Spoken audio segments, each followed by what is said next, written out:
Amada, a vantagem de você não ler antes, né? É. Mas ler ao vivo é que a resposta até pega você de surpresa, que eu não tinha entendido bem a resposta. Sim. Né? Mas depois, no finalzinho já da gravação do vídeo anterior, foi que eu a ficha aqui. Entendi. Agora sim, quantos templos Jesus construiu? Se você não viu o vídeo anterior, veja. Estamos lendo aqui a resposta do teste de conhecimento bíblico, feito pelo pastor Jorge Linhares, Sim. da Igreja Batista Getsemane, em Minas Gerais, né? Minas Gerais. Minas Gerais. Aí ele falou, quantos templos Jesus construiu? Madalena. Madalena era uma mulher. Ela era templo do Criador? Era. Tá errado ou certa a resposta? Tá certa a resposta. Perfeito, Jorge Linhares. Parabéns. A mulher encurvada. Era? Era. Perfeito. O mendigo que gritava, Saulo de Tarso, eu e você. Correto. Então ele generalizou, as pessoas todas. Todas. São templos do Criador. Correto. Perfeito. Se tivesse terminado aí, estaria correto. Perfeito. Sim. Tá certo? Uhum. Agora, a boa pergunta para o pastor Linhares, você que é daí membro, é a seguinte, pastor, e os templos de pedra? Ele construiu quantos? Porque quando você perguntou ao pastor quantos templos Salvador construiu, ele entendeu. Compreendeu? Ele compreendeu que templo é a gente. É as pessoas. Tá certo? Então certo. cabe uma segunda pergunta agora para ele, que não está ao vivo com a gente no Hangout. Se estivesse, nós perguntaríamos, pastor, e a igreja de pedra? Quantas ele construiu? Se ele respondeu a primeira linha corretamente, né? Ele responderia, nenhuma. Já que a intenção dele é falar a verdade, e por que o senhor constrói? Aprendeu isso com quem? Então começaria a entrar pelo buraco. Mas nem precisa disso, porque na própria resposta dele já incluiu que não é templo. Exatamente. Ele falou um pouco de verdade e botou o joio no meio. E Ou será que eu estou enganado? Não. Olha lá. E a Getsemane. Tanto que eu não entendi no começo, mas agora que eu entendi. Agora que a ficha caiu. Porque eu estou tão descontaminado que eu nem pensei que ele estava falando da instituição dele. Da instituição dele. Mas ele botou a instituição. Que é um milagre. Uma linha de ônibus, da Getsemane tem uma linha de ônibus, ela. Pelo jeito, né? É, o que deu para entender. Quer dizer, uma coisa do mundo lá, de sim, prefeitura, sim. que dá uma linha de ônibus para a igreja, não sei nem o que é isso. Certo. Nem faço ideia, mas não tem nada a ver com o templo do Criador, a linha do ônibus. Não. Ele está dizendo que o Criador construiu esse templo, a Getsemane. A Getsemane. E construiu o templo que é a linha de ônibus. Uhum. É estranho. Agora, vale lembrar também nas entrelinhas o número de membros que o pastor tem, abrindo um parênteses. Amada, com 30 mil membros, quantos homens tem trabalhando para o pastor? Para dar o salário para ele no final do mês? 3 mil, amada. 3 mil. Imagine você viver com o seu salário. Você vive, não vive, não cuida da sua família? Imagine você viver com 3 mil salários. É o que o pastor vive. Uhum. Só no dízimo, sem oferta.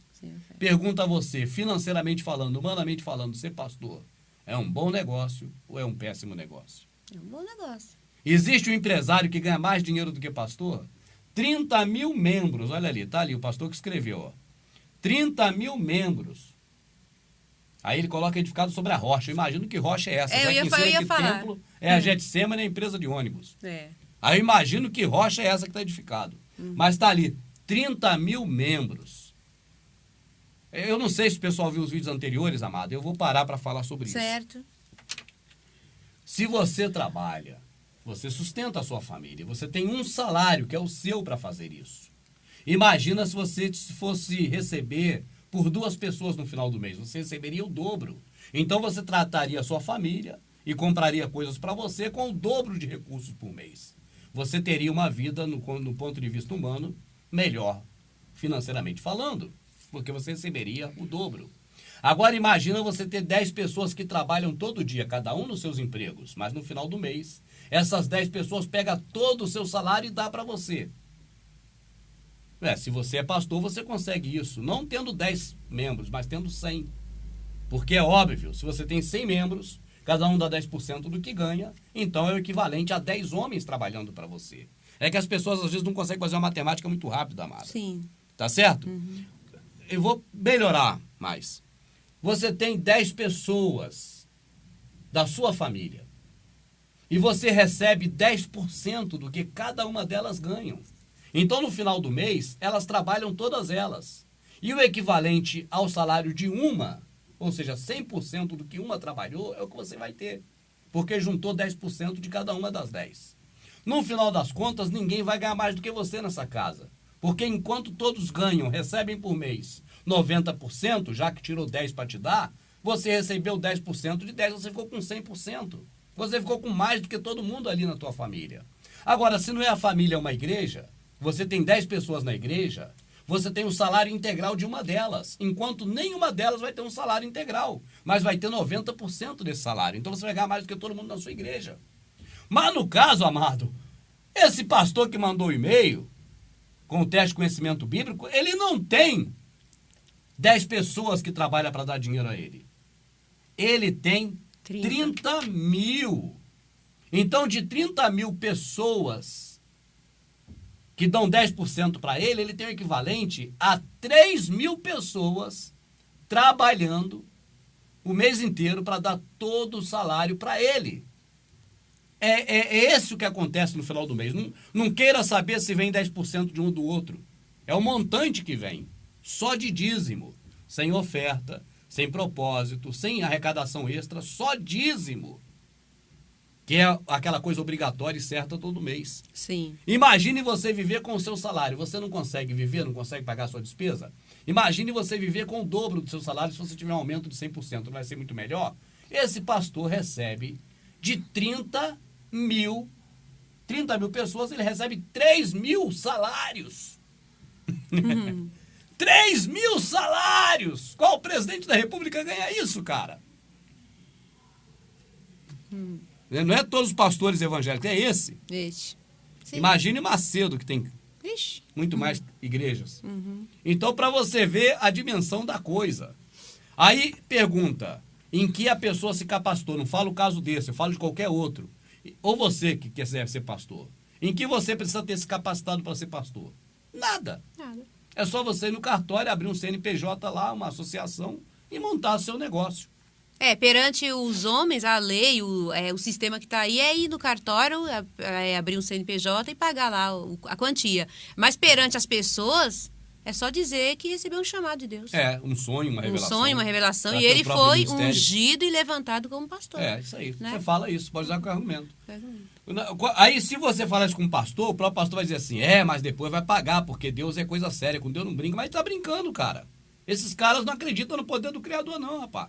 Eles vão fazer isso a vida toda. Então, quando pressionar eles, vão dizer isso. Mas tem que ter um chamado de Deus. Mas tem que ter por quê? Vai lá no cartório e pergunta se tem que ter.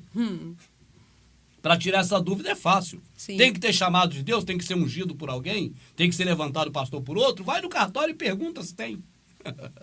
Tá certo, amado? Tá certo. Agora, vai com R$200, porque você aproveita já com o seu chamado, que é R$200, e abre a sua. Aí sim, né? Aí o chamado, uma mão é mais forte. Aí você não vai pagar cá. Não vai mesmo. Até imposto você não vai pagar. Mas vai pagar lá. E quem está atrás desses homens vai pagar lá também. Conforme está escrito, né? Eis que rejeitarei o sacerdote e também os seus filhos. Que seguem eles, né?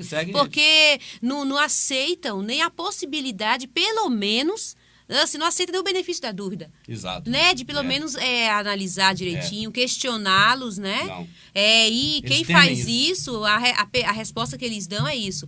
Deixa eles pra lá. É eles com Deus. Deixa o ungido de Deus pra lá, né? A gente que tem nada a ver. Ungido de Deus é coisa de Deus. É coisa de Deus. Eu faço minha parte, eu dou dinheiro, eu faço isso, pra obra de Deus. Se ele rouba, é dele. Então, isso aí é compactuar com o erro do líder religioso. Eu não estou dizendo da pessoa, dos atos dele como pessoa, como ser humano. Eu estou falando da pregação dele, segundo a escritura que ele usa, né? Da Bíblia. Ele ou qualquer outro. Ou qualquer outro. Quando a Madinha fala ele, parece que está dizendo um que não presta. Não. Isso é bem lógico. É todos. Sim, T-O-D-O-S, todos. É verdade. Tanto que a ideia do teste de conhecimento bíblico é para você que tem dúvida fazer isso com o seu pastor, seja ele quem for. Qualquer um. Isso aí. É todos, né, amada? Então, quando você vai questionar alguém, você pensa duas vezes. Tu fala, esse cara é ungido, eu não posso questionar ele. Aí não vai questionar nunca. Vai ficar na sua, sempre obediente, indo pro abismo. Pode ser também uma válvula de escape, né? Tá cômodo, tá achando legal, acha que sabe o que é de verdade e acha que não vai ter graça, segundo a cabeça de cada um, não sei. E acha cômodo falar isso e seguir a vida, entendeu? Toca o bar. E compactuar com o erro dos pastores, de todos, né? Como você bem... A primeira resposta, então, quantos templos Salvador construiu, né? Jesus, no caso... Aí citou algumas pessoas da Escritura, eu e você, tá certo, é uma resposta coerente até aí. Porque tá falando de nós somos o templo. Mas colocou uma instituição ali no meio, seja ela qual for, isso é mentira dele. O Criador não construiu esse tipo de templo chamado instituição. Isso é mentira, não tem na Escritura. Isso é usar de uma verdade no meio da mentira para poder fazer valer todo o contexto. Ainda diz que ali faz parte também dos templos a linha de ônibus e 30 mil membros da igreja dele, 30 mil fiéis que dão dinheiro para ele, sendo desses 30 mil o equivalente a 3 mil homens trabalhando o mês inteiro para dar o salário para esse pastor. Agora a rocha dele, não a rocha da Escritura, que eu entendo aí, realmente, essa Getsemane dele tá edificada sobre a rocha, né? Porque o pessoal enche ele de dinheiro, de dízimo, então ele tá bem firme, ele tá edificado mesmo. Tá edificado na Getsemane. Por quê? Porque ele vai ficar ali a vida toda e vai viver com a família dele bem, estudando em Harvard, né? Até o dia que morrer e prestar contas é um problema pessoal de cada um. Claro. Eu não falo isso para ele que sabe da vida dele, eu digo para você que é membro, para abrir o olho e correr em contratempo desses barcos podres, não só desse, como de qualquer outro. Então não parece que eu estou atingindo esse, que eu tenho alguma coisa contra esse. Porque cada vídeo que a gente faz mostra um deles, parece que pro povo que a gente tem um contra aquele outro. Não tem contra ninguém. A gente está falando isso não é para eles, é para você que está nesse meio. Para que você acorde e saia disso. E até é bom você ter tocado no assunto, é bom as pessoas que assistem, os irmãos, as demais pessoas, saber separar, né? Que os vídeos que a gente faz, assim, falando dos pastores, não é da vida pessoal do pastor, ou de líder, ou de qualquer outro irmão que venha, né, a fazer vídeo na internet. É do que é falado mediante a Bíblia, vamos dizer assim, né? É só isso. Qual era a denominação de Jesus? A resposta dele é judaísmo. Ele ia ao templo desde criança. Amada, aí eu tenho que rir, cara. aí é que eu fico pensando, cara, se você aprende com um homem que fala isso, cara, o que você tem a aprender nesses meios? Nada. Rapaz, se o Salvador bateu de frente com os homens daquele sistema, como ele era como é que era da religião judaísta, do judaísmo? Aí, se você tivesse num hangout com esses pastores, não é esse, é qualquer um, eles correm por causa disso. Você perguntaria assim a ele, ô pastor, então vem cá, o senhor está dizendo que Jesus era da religião judaica, do judaísmo? Eu estou dizendo. Ele ia falar, né? Claro, ele está dizendo ali no e-mail. Sim. Né? Então, eu estou dizendo. Então, me diz uma coisa. Ali era a igreja, era a casa de Deus. Era ligada à religião judaísta ou não? Era judaísta. E por que Jesus não comandava aquilo lá? Sim. Ué, e por que ele brigou com aquele pessoal de lá? Ué, por que aquele pessoal de lá queria matar ele? Como ele era daquele grupo, se aquele grupo era contra ele? E por que em todas as passagens dos 4 evangelhos o Salvador só apontava o dedo na cara contra os líderes? Do judaísmo. Ele era do judaísmo? Como? Se ele brigava com os caras do judaísmo e os caras do judaísmo venceram ele, humanamente falando, que mataram ele. Sim. Não é isso, amada? Isso mesmo. Aí o pastor vai se trompicar mais ainda para explicar, mas essa é a resposta que ele deu, olha lá. Qual era a religião de Jesus? Judaísmo. E outra pergunta, pastor... Se nós devemos seguir Jesus, Jesus era do judaísmo, por que nós não somos, pastor? Boa, por que somos cristãos? Aí você vê um cara que tem 30 mil membros, cara, ensina essas coisas. É verdade. Na mão de quem que o sistema religioso está, meu amado?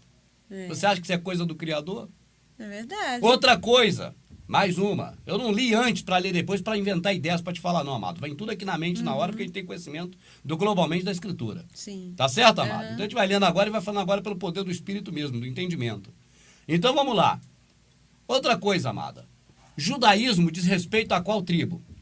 Judá. Peraí, e o resto? São 11 tribos? 9, 8 ou 12? 12. Então por que judaísmo? Só Judá? Por quê? Cadê as outras tribos todas? Cadê aquilo? Não. É porque na mente confusa do sistema religioso, que não é o caso só desse pastor, é de todos. De todos. Tá certo? Eles não sabem dividir a lei de Moisés, que é uma coisa feita para Israel, sim. do judaísmo, que é uma coisa de judeu, com alguns benjamintas no meio. É verdade. Não sabe se separar. E se o Salvador fosse judaísta, como ele diz aí, né? Como é que ele deixou as outras 11 de fora? Deixou fora da religião dele? Da religião dele, é muito estranho. E se ele era dessa religião, pô, ele sendo Deus, cara, como ele não comandava aquilo? É muita mentira, cara. Não, ele não comandava. Aquele povo era contra ele era contra aquela religião, como qualquer outra. Tá certo, amado? Qualquer sistema religioso. E aquele povo foi que matou ele, bateu nele, cuspiu na cara dele, foi contra ele o tempo todo. Mas o pastor que faz parte daquela religião, não o judaísmo normal que está aí hoje, mas a mesma religião que matou o Salvador, tá certo? Não esse modelo de judaísmo de hoje que nós conhecemos, mas do modelo que matou o Salvador, ele faz parte. É o mesmo grupo, aí ele defende que o Salvador era do grupo dele, do judaísmo. Do judaísmo. Do judaísmo. Aí você vê pela segunda resposta, né? Pela primeira começou até bem ali, eu, você, tudo é templo. Mas na segunda agora, dizer que o Salvador tinha religião, cara. Ainda mais a religião que matou ele. Sim. Aí você vê nas mãos de quem vocês estão, né, amado? É líder religioso de peso. Sim. Quem mandou esse e-mail?